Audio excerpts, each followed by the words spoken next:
Kita merayu, mengemis, meminta pertolongan Indonesia. Guru. Anak-anak muda sekarang harus faham. Ini negara-negara miskin. Kita negara kaya. Orang Melayu umumnya miskin. Mereka sering menyebut orang Indonesia miskin, ber-IQ rendah, dan cuma jadi pembantu rumah tangga. Arogansi ini biasanya datang dari kelompok tertentu yang merasa negaranya unggul hanya karena pendapatan per kapita.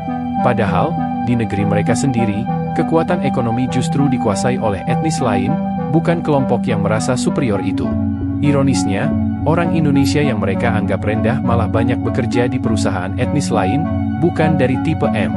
Mereka sengaja tutup mata pada kenyataan bahwa Indonesia punya kelas menengah dan atas yang kuat, bahkan lebih kaya dari yang mereka sangka. Ini arrogance of power. Saya bilang cara terbuka. Dan Pak Najib, Wakil Perdana Menteri, menuduh saya anti-nasional. Kerana dia kata saya mendukung, saya membela TKI Indonesia. Saya bilang saya membela keadilan. Dan sebab saya pertahankan ialah ada ketikanya tahun 70-an kita merayu, mengemis, meminta pertolongan Indonesia.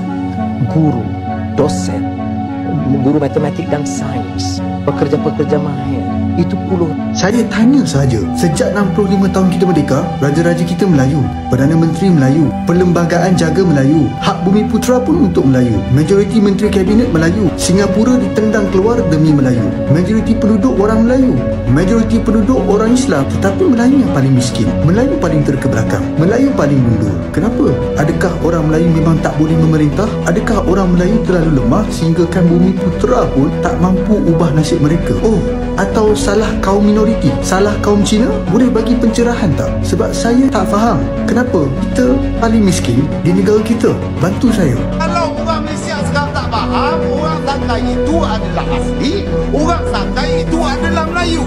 Tetapi kalau sekiranya tanah-tanah ini semuanya habis, orang-orang Melayu sendiri nanti akan rugi. Orang asli, orang nampak kata orang asli ini rugi.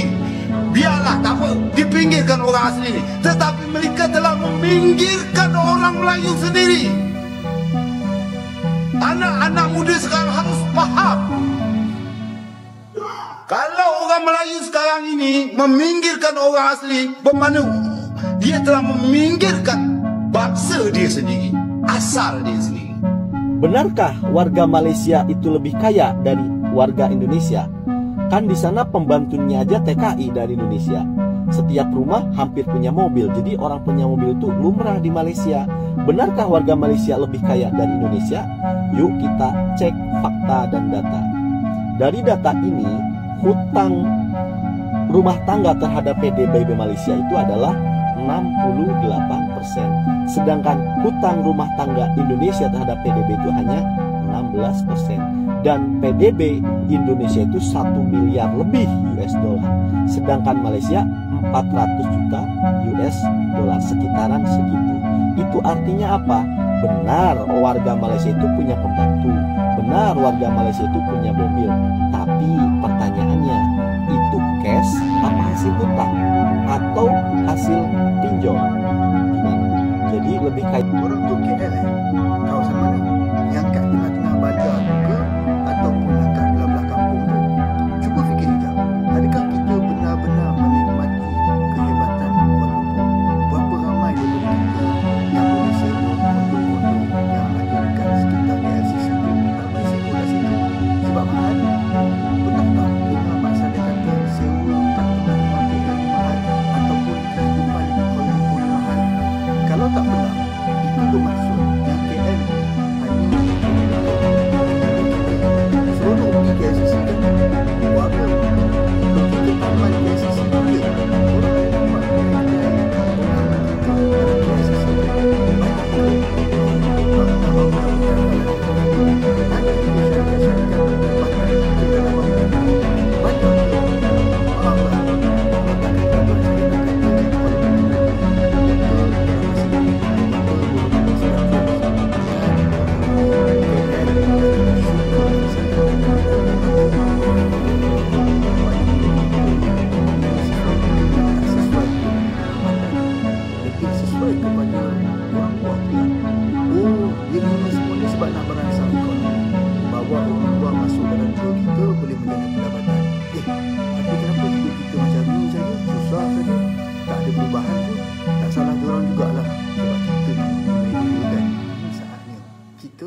miskin, golongan bawahan.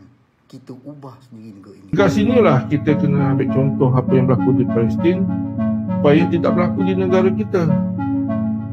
Soal jual tanah tu memang dah makin teruk dah kat negara kita ni. Pantang sikit jual, pantang sikit jual.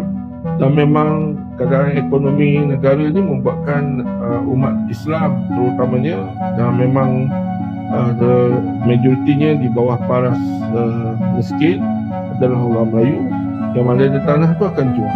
Di mak bapak tak ada duit, terpaksalah jual tanah satu persatu tanah. Yang ada 2-3 ekar jual sekar, lepas jual sekar lagi. Untuk membaiki pendidikan anak keluar negara, mungkin hantar ke Mesir pun jual tanah, jual ternak kan. Itu tanah kita diambil oleh orang asing daripada kaum pendatang. Syed Hassan berkata, apa yang lebih menyedihkan, kaum pribumi di Malaysia lebih mudah memberikan hak dan tanah mereka kepada kaum pendatang. Katanya, situasi itu lebih meruncing berbanding sejarah panjang kaum Palestin yang berjuang bermati-matian mempertahankan tanah mereka di Gaza. Tapi kalau kita lihat negara kita pendatang tak perlu berbunuh-bunuhan dengan orang asal di sini, dengan orang penduduk asal di kawasan rantau ini. Tak payah bertembak, berperang apa semua. Dia dapat kerakyatan terus, boleh dapat tanah, boleh dapat pendidikan, sekolah bahasa mereka sendiri, boleh menjadi kekayaan, dan boleh menguasai satu degree politik seperti contoh di Pulau Pinang, dan banyak kawasan-kawasan baru parlimen-parlimen dikuasai oleh kaum mereka. Jadi mereka tak perlu berperang pun, diberi begitu mudah oleh masyarakat Melayu,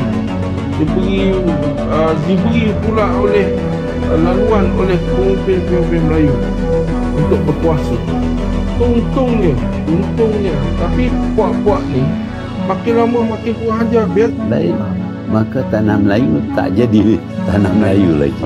Orang Melayu umumnya miskin. Apabila mereka miskin, mereka menjual tanah. Dan sekat ini banyak sudah, boleh kata separuh daripada Semenanjung tolak hutan, separuh dimiliki oleh bukan Melayu dah. Kalau kita tak jaga, apabila tanah kita dimiliki oleh pihak lain, maka tanah Melayu tak jadi tanah Melayu lagi. Orang Melayu